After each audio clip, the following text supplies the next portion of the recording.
සුද්ද කොහමද ඉතින්? ඒ ගිනි තුල්ලේ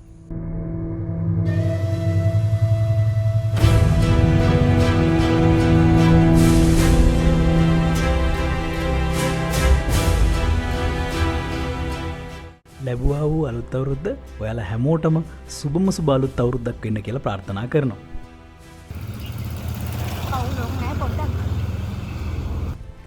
ඉතින් අද අපි මේ යන්නේ පාරේ බව්වන්ට කෑම වේලක් දෙන්න.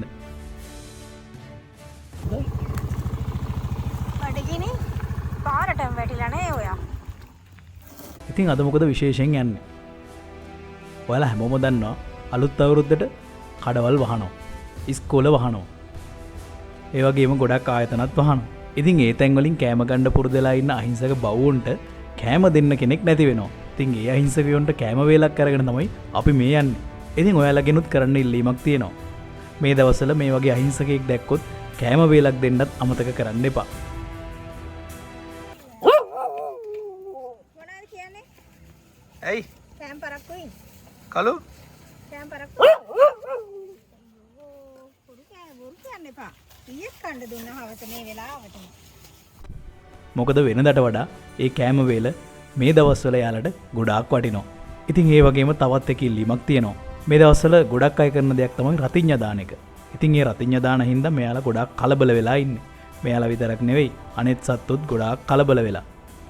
එයාලා ඉන්න තැන් වලිනුත් දුවලා හැමතැනම අතරමං වෙලා ඉන්නවා. ගෙවල් වල ඉන්න සත්තුත් ගොඩාක් අතරමං වෙලා තියෙනවා කියලා ගොඩක් තැන් වල පෝෂ්‍යයා වෙනවා. ඉතින් හැමෝගෙම ඉල්ලන්න තියෙන්නේ මේ දේවල් කරනකොට කල්පනාවෙන් කරන්න. රතිඤ්ඤා දාන්න නැතුව ඉන්න පුළුවන් නම් ගොඩාක්ම හොඳයි. අපි ගැන වගේම අනිත් අය ගැනත් හිතනවා නම් මේ ලෝකේ ගොඩක් ලස්සන වෙනවා.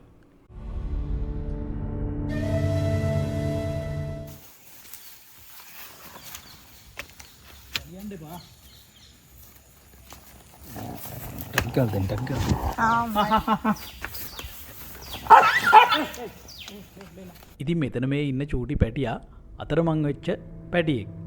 ඉතින් එයාට අනිත් අයගෙන් ගොඩක් කරදරයි. ලොකු අය මෙයාට කණ්ඩවත් දෙන්නේ නැහැ. ඉතින් අපි එයාට මේ දවස්වල නිවහනක් හොයනවා. නිවහනක් දෙන්න කැමති නම් අපිට කතා කරන්න. අපි මෙයාව ගෙනත් දෙන්න. මේ වගේ අහිංසක පාරේ ඉන්න වීදි සතුන් වෙනුවෙන් අපේම කියලා තැනක් පටන් ගන්න අපි අදහස් කරගෙන ඉන්නවා.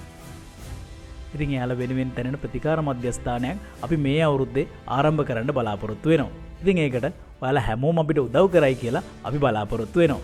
ඉතින් ඒ වෙනුවෙන් උදව් කරන්න කැමති අය ඉන්නවා නම් අපේ නම්බර් එකට මැසේජ් එකක් හරි කෝල් එකක් හරි ගන්න. ඉතින් එහෙනම් ආයවතාවක් ප්‍රාර්ථනා කරනවා ඔයාලා හැමෝටම මේ ලැබුවා වූ සිංහල දෙමළ අලුත් අවුරුද්ද සුබම සුබ අලුත් අවුරුද්දක් වෙන්න කියලා.